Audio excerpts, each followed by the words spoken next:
দশ তুমি কার? ফ্রেশার না যোগ্য শিক্ষক শিক্ষিকার? না কারোরই নয়। নমস্কার, হ্যালো ফ্রেন্ডস, পরীক্ষা প্রস্তুতি ইউটিউব চ্যানেলে সকল দর্শক বন্ধুকে স্বাগতম। চলে এলাম আজকে আবার একটি নতুন ভিডিও নিয়ে, নতুনভাবে, নতুন রূপে, নতুন আঙ্গিকে। আজকে আমি যে বিষয়টি নিয়ে আলোচনা করব সেটি খুবই ইন্টারেস্টিং।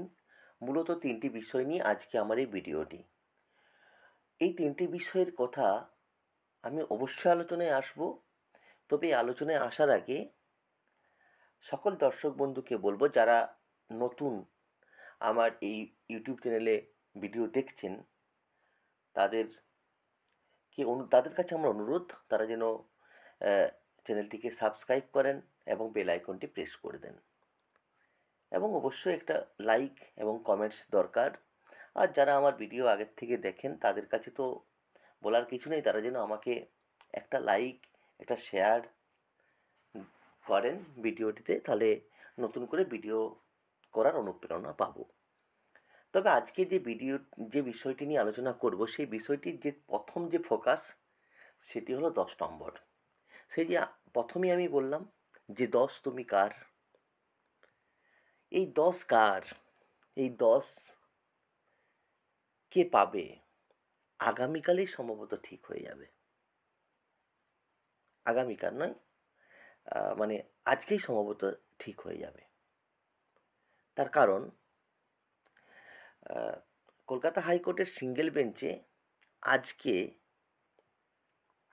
এই মামলাটি উঠতে চলেছে, এবং অনেকগুলো মামলা এর সাথে ট্যাগ হয়ে গেছে, আমরা সকলেই জানি। তো আগে শুনানি হয়েছে, আজকে আশা করা যায় যে এই মামলার রায়দান হয়ে যাবে। এরপরে রায়দান কি হবে সেটা পরের ব্যাপার। রায়দান যেদিকেই হোক না কেন, আশা করা যায় মনে যা হচ্ছে বা যা চারদিক থেকে শুনছি, যে পক্ষই দেখুন, জয় পরাজয় তো আছেই, যেদিকেই গুটি যাক না কেন, পরের পক্ষ বা বিপরীত পক্ষ তারা কিন্তু আপারে অ্যাপ্লাই করবে, এটা সকলেই জানেন। হয়তো এমনও হতে পারে সুপ্রিম কোর্ট থেকে একদম ফাইনাল অর্ডার আসতে পারে, এটাও তো হতে পারে। কিন্তু সেটা এই কোর্ট কেসের বিষয়ে কিছুই বলা যাবে না, কারণ আমাদের কালকে হিয়ারিং পর্বটা ভালো করে শুনতে হবে আজকে, এবং হিয়ারিং পর্বটা শোনার পর আমরা সিদ্ধান্ত বা আমরা দেখতে পাবো বিচারপতি কী সিদ্ধান্ত নেন, এবং সেই সিদ্ধান্তের উপরে রায়দান হবে।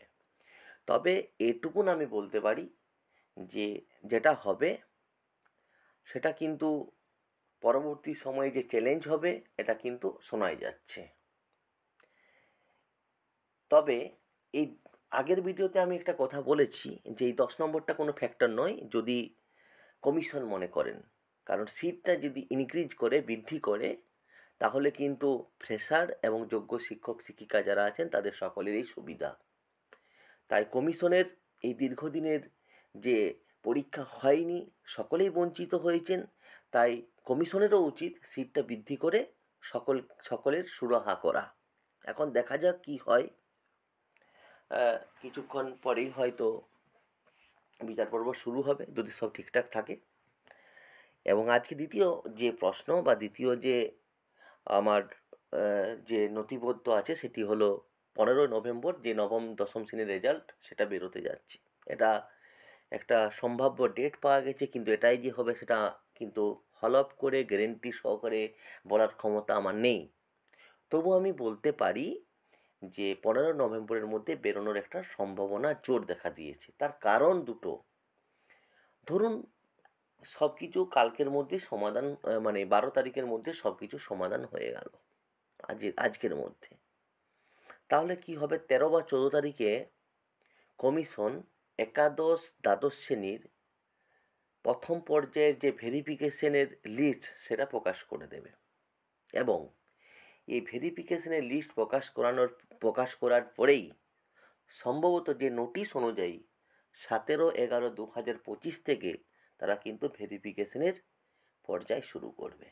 তাই যারা মানে ভেরিফিকেশনের পর্যায় শুরু করবে, হিসেব অনুযায়ী যদি ওনারা 17 তারিখ থেকে ভেরিফিকেশন শুরু করেন একাদশ দ্বাদশ শ্রেণীর, তাহলে কিন্তু তার আগে নবম দশম শ্রেণীর রেজাল্টটা বের করে দেবে।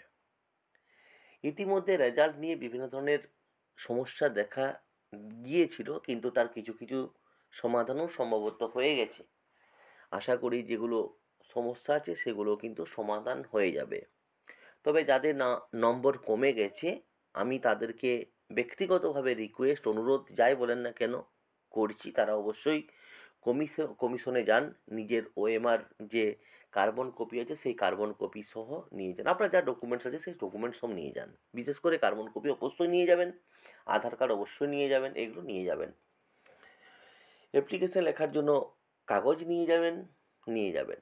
এবং তাহলে কি হচ্ছে কথাতে, যে 14 তারিখ 15 তারিখের মধ্যে তাদের একটা যদি রেজাল্ট বের করে দেয় নবম দশম শ্রেণীর, এদের অর্থাৎ একাদশ দ্বাদশ শ্রেণীর যদি রেজাল্ট মানে ভেরিফিকেশন হয়ে যায় খুব তাড়াতাড়ি, ধরুন 3 দিন 4 দিন 5 দিন যাই টাইম দেন সেটা বলতে পারবো না, তাহলে তারপরে কিন্তু নবম দশম শ্রেণীর ওই প্রথম পর্যায়ের ভেরিফিকেশনের লিস্ট প্রকাশিত হবে।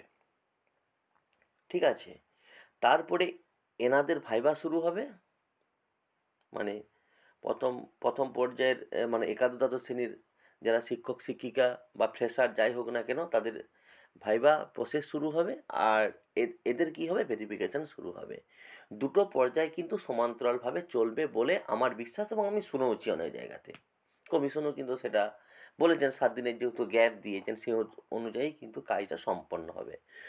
যদি কালকে মানে যদি আজকে মানে 12 তারিখে আপনার সব কিছু ক্লিয়ার থাকে, আর যদি না থাকে তাহলে কি হবে সেটা কোর্টের রায়দানের উপরেই বোঝা যাবে।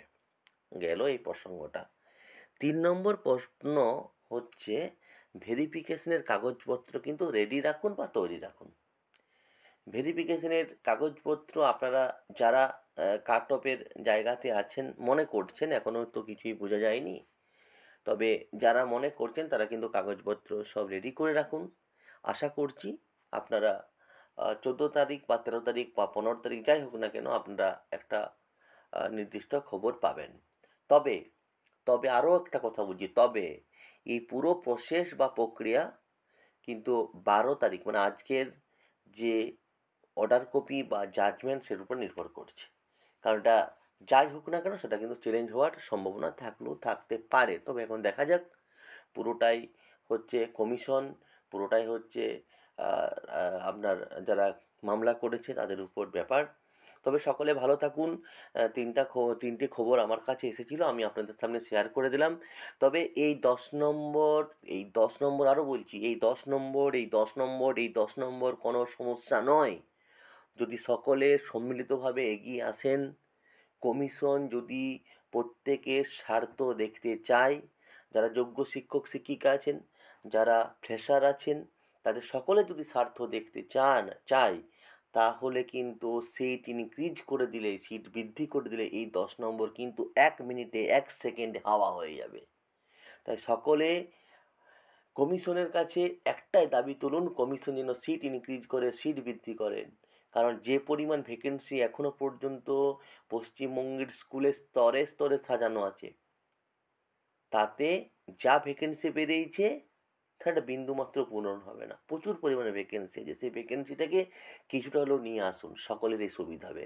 ধন্যবাদ, সকলে ভালো থাকুন, সুস্থ থাকুন। নতুন কিছু আপডেট পেলে অবশ্যই জানাবো। তবে হ্যাঁ, আমি মানে কালকে আরেকটি ভিডিও নিয়ে আসবো, সেটি হচ্ছে এই প্রসেস সম্পর্কে, যেটা আমি আজকে খবরটা পেয়েছি কিন্তু কালকে সেটি ছাড়া দিতে পারবো না।